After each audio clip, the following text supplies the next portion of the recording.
So if you're thinking about the future, there's always that one huge question that pops up, right? How do you make sure the money you've worked so hard to save actually lasts through retirement? Well, let's dive into that. Look, you've done the right thing. You've been diligently putting money away in your 401k or your IRA for years, maybe even decades. But now comes the tricky part. How do you flip the switch and turn that big pile of savings into a reliable, steady paycheck that you can count on for the rest of your life? That's the puzzle we're going to try and solve today. And it turns out there's a specific financial tool designed to do just that. It's called a qualified annuity. So let's break down what that actually is and how it works. At its heart, a qualified annuity is basically a contract you make with an insurance company. You hand over a lump sum of your retirement savings, and this is key, it's money that hasn't been taxed yet. And in exchange, they promise to pay you back a steady stream of income. You can think of it as a way to create your very own personal pension plan. And this isn't some obscure product for the ultra-wealthy. A qualified annuity is funded with money from the retirement accounts that most of us are already familiar with. We're talking about your 401k, your traditional IRA, maybe a 403b if you're a teacher, or even a federal TSP. Okay, let's get into the really important stuff, taxes. Because with any qualified retirement account, that word is basically code from the IRS that says, hey, special tax rules apply here. The tax journey here really has three parts. First, the money you put in is pre-tax. That's a huge plus because it means more of your money is working for you right from the get-go.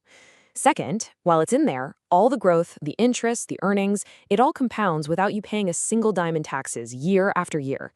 But, and this is the big trade-off, when you finally retire and start taking that money out, every single dollar that comes out is taxed as your regular, ordinary income. Now, there are a few key numbers you've got to lock into your brain. First up, 59 and a half. That's the magic age when you can typically start taking your money out without getting hit with a penalty.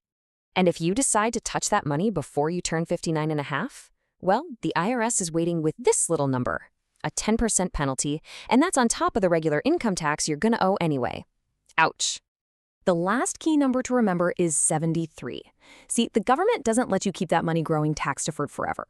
At age 73, they want to start getting their cut. So you have to start taking what are called required minimum distributions, or RMDs for short. So just to recap the big rules here, the money goes in pre-tax, it gets to grow tax-deferred, which is great, but then everything that comes out is taxed as income. And remember those key ages. 59 and a half is your ticket to penalty-free withdrawals, and 73 is when those RMDs kick in, whether you want them to or not. So you might be thinking, okay, are all annuities the same? And the answer is a definite no. Just like with any other investment, you've got choices, and it really depends on your goals and how comfortable you are with risk. Let's look at the main types. The three main flavors, if you will, are fixed, variable, and indexed. A fixed annuity is the simplest. Think of it like a CD you get from an insurance company. It gives you a guaranteed, predictable interest rate. Super safe. A variable annuity, on the other hand, is tied to the market, kind of like your 401k. So there's more risk, but also more potential for growth. And then there's the indexed annuity, which is a hybrid of the two. It tries to give you the best of both worlds by linking your returns to a stock market index, like the S&P 500, but with some downside protection. So let's just lay it all out there. The big pros are that incredible tax-deferred growth, and of course, the promise of a guaranteed income stream, which can be a massive source of peace of mind in retirement. On the flip side, the major cons are that every withdrawal gets taxed, you've got those early withdrawal penalties to worry about, and sometimes these products can be complex and come with some pretty high fees. It's a really clear trade-off. You're swapping some flexibility for a whole lot of security.